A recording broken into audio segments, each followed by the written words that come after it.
Welcome to the Grit of the Matter. Real stories, real life, and what we learn along the way. So, grab a seat and let's hang out for a little while. Welcome back, everybody, to the Grit of the Matter. I've been sharing more pieces of my story lately, and today I want to pick up where I left off a few episodes ago. I had hurt my knee during jujitsu. I felt my kneecap move out or pop out and pop back in. But honestly, I didn't think much of it. I thought I had just hurt my knee. We'd fix it. I'd recover and then we'd just move on. But that isn't exactly what happened. After the injury, the swelling wasn't getting any better. Eventually, I went to the doctor. We had an MRI, but he really couldn't see what was happening because everything looked so cloudy. Based on the physical exam, he thought I probably had some sort of small meniscus injury. So we decided to go in and take a look. This was around September of 2014. And going into surgery, the plan was pretty simple. Go in, clean things up. If there was a small meniscus tear, he'd fix it. Simple procedure. At least that's what we thought. So after surgery, I wasn't awake enough to remember much of anything the doctor had told me. So my husband was actually the one who had to tell me what he had found. And it was definitely not a simple meniscus tear.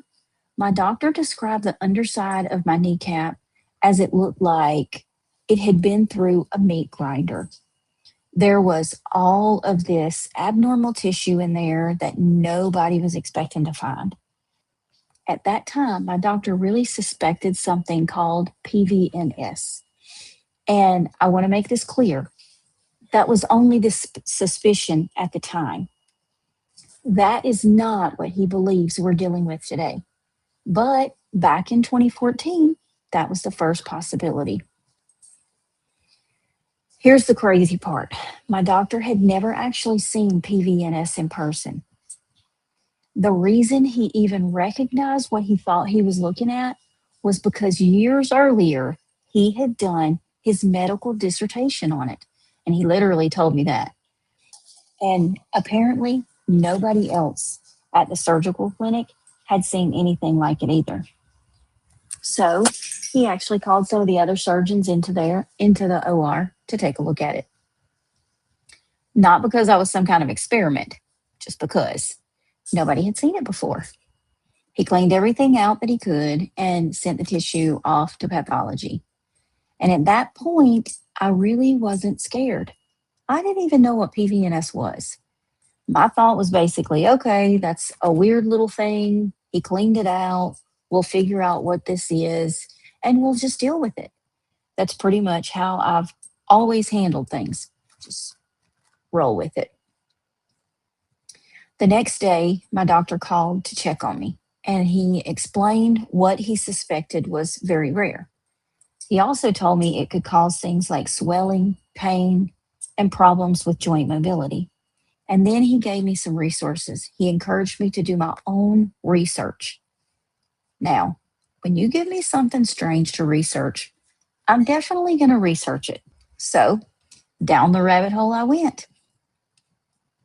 One thing I noticed pretty quickly was that people's experiences were all over the place. Some people seemed to have very minor issues. Some didn't even know they had it. And then there were people whose lives were dramatically affected by it.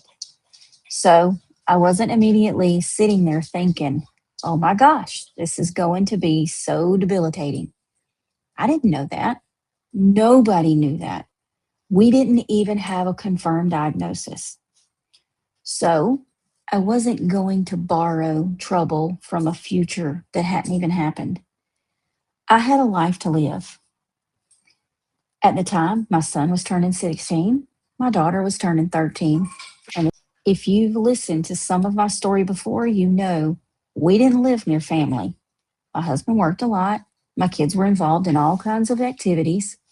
And I was the one getting everybody where they needed to be and keeping everything moving.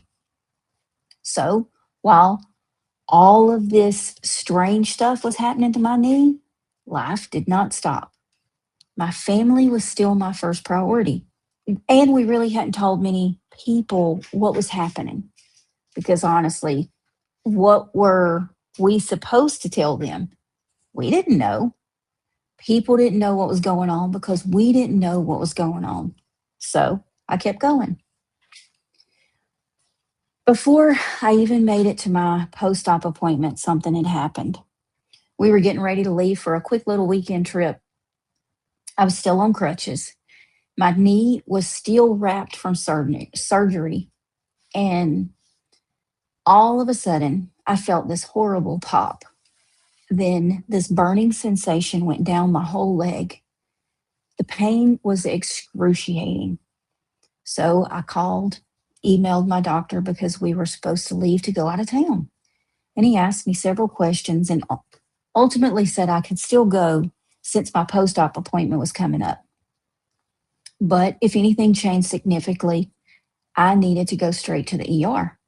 So we went because, again, life was still happening. We still had things to do, we had plans. When I went back to my post op appointment, my doctor talked to me again about just how crazy everything had looked inside my knee. He felt like he'd gotten everything cleaned out really well, but pathology hadn't given us the answers that we were hoping for. There were some possible findings, but nothing strong enough to give us a definite diagnosis. So the plan was PT. Give it a little time, see what happened, and come back in a couple of weeks. A couple of weeks went by and there wasn't any real improvement. I still had the swelling. I was still having problems, still having trouble walking. My leg had gotten so purple that it almost looked black. That's when I started getting really scared. Not necessarily because I thought something terrible was going on, but I still wasn't going down that road. But I knew I was seeing stuff that wasn't normal. And one of the hardest things was trying to explain what I was feeling. Something was wrong. I knew something was wrong, but we still couldn't explain exactly what it was. So my doctor tried to drain the fluid from my knee at another appointment, and he couldn't. So eventually we decided that he needed to go back in. Surgery number 2 was scheduled for the week of Thanksgiving. Remember, this is only about 2 months after surgery number 1. We went back into my knee and basically found the same stuff all over again. We still didn't have a clear answer, and that's when things started really getting much harder.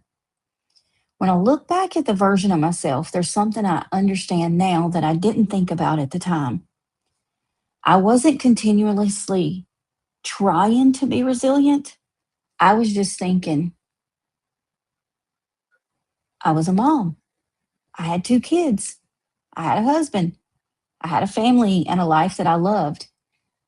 I wasn't thinking, look how strong I am. And I wasn't going to stop living it because we didn't know what was happening with my knee. I just kept going.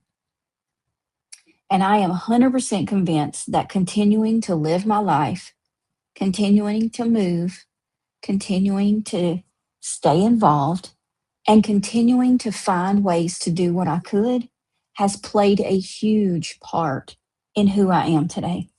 Now, I would not tell you to ignore your body and push through everything, would I? Absolutely not.